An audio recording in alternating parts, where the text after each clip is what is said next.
नमस्कार दोस्तों हम गुर्जर प्रतिहार वंश के बारे में पढ़ रहे थे और एक वीडियो हमने देख लिया था और ये अगला वीडियो है। उसमें हमने जो है मंडोर के गुर्जर प्रतिहार वंश के बारे में पढ़ा था और अब इस वीडियो में हम जो है दूसरी जो शाखा थी राजस्थान में गुर्जर प्रतिहार की भीनमाल जालौर में, उसके बारे में अध्ययन करेंगे। तो दोस्तों इसमें जो है इस वंश का जो पहला शासक होता है, संस्थापक शासक होता है, वो होता है नागभट्ट प्रथम। उस वंश में भी एक नागभट्ट था और इसमें जो नागभट्ट प्रथम जो है इस वंश का जो है संस्थापक है। और इसने जो है दो राजधानियाँ अपनी बनाई थी। इसने पहली जो राजधानी बनाई थी वो भीनमाल को बनाई थी, भीनमाल को, और दूसरी जो राजधानी बनाई थी वो उज्जैन को बनाई थी।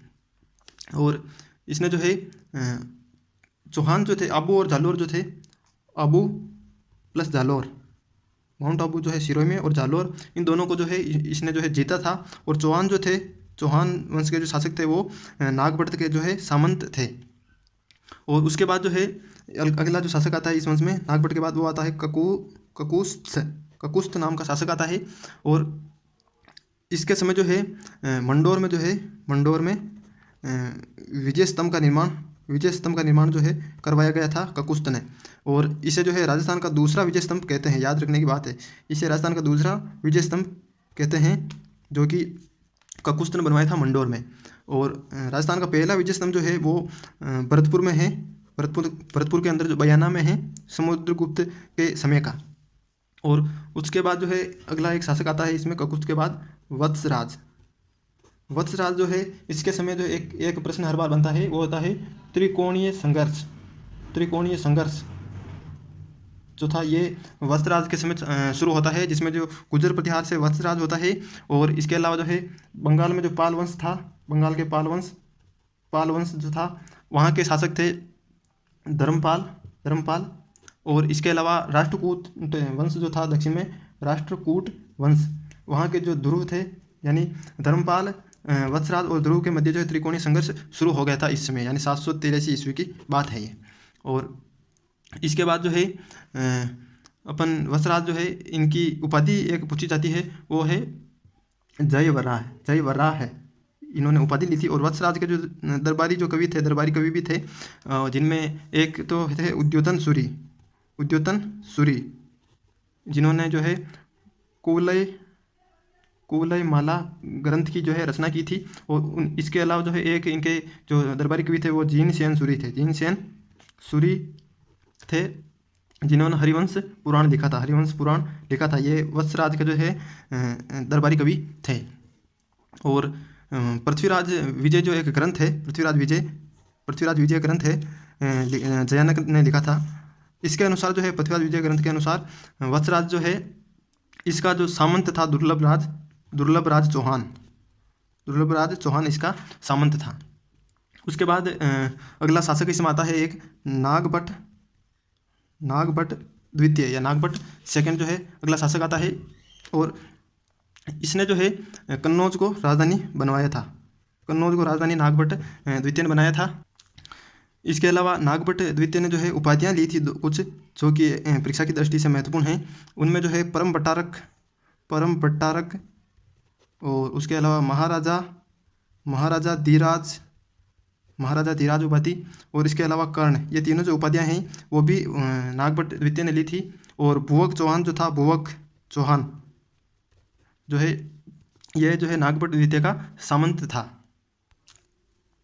फिर इसमें एक महत्वपूर्ण शासक आता है, वो है मिहिर भोज जो है, ये इसको पितृहंता भी बताया जाता है। पितृहंता यानी कि इसने जो है अपने पिता जो थे रामभद्र, उनकी जो है हत्या करके जो है और शासन स्थापित किया था। और इसने जो है, इसमें मिहिर भोज में जो है ये एक बात पूछा गया है कि मिहिर भोज का अर्थ क्या है, तो मिहिर भोज का अर्थ है सूर्य का प्रतीक जो है मिहिर भोज का अर्थ है। और मिहिर भोज जो है ये प्रतिहारों का सबसे शक्तिशाली जो है शासक होता है, प्रतिहारों का शक्तिशाली शासक जो है मिहिर भोज होता है गुर्जर प्रतिहारों का।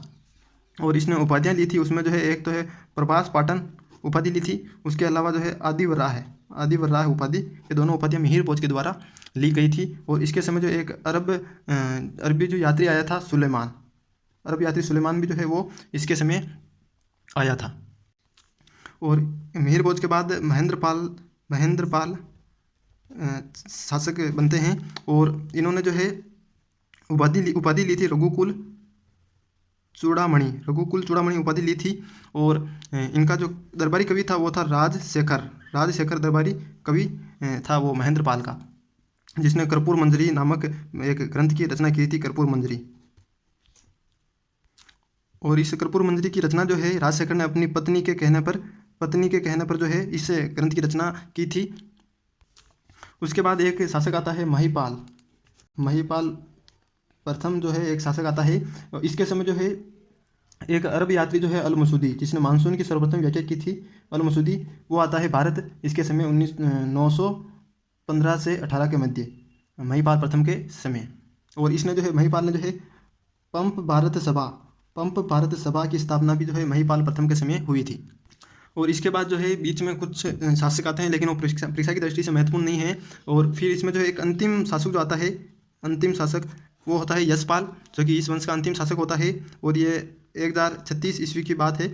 और इस 1036 ईस्वी के आसपास जो है इस गुजर प्रतिहार वंश पर जो है कन्नौज के जयचंद, इनके पिता जो थे चंद्रदेव गहेडवाल जो थे, उनका जो है यहाँ पर अधिकार हो जाता है।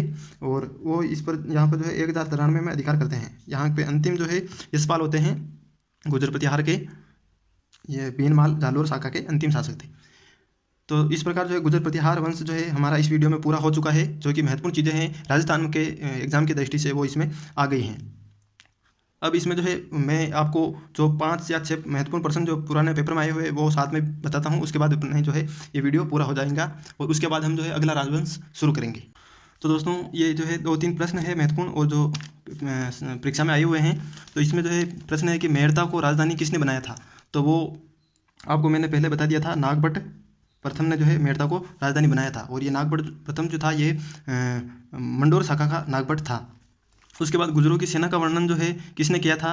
तो इसमें जो है सुलेमान नामक व्यक्ति का ऑप्शन में था और ये सही था, ये भी आया हुआ था। तो सुलेमान जो था उसने गुजरों की सेना का वर्णन किया था, जो कि मिहिर भोज के समय जो है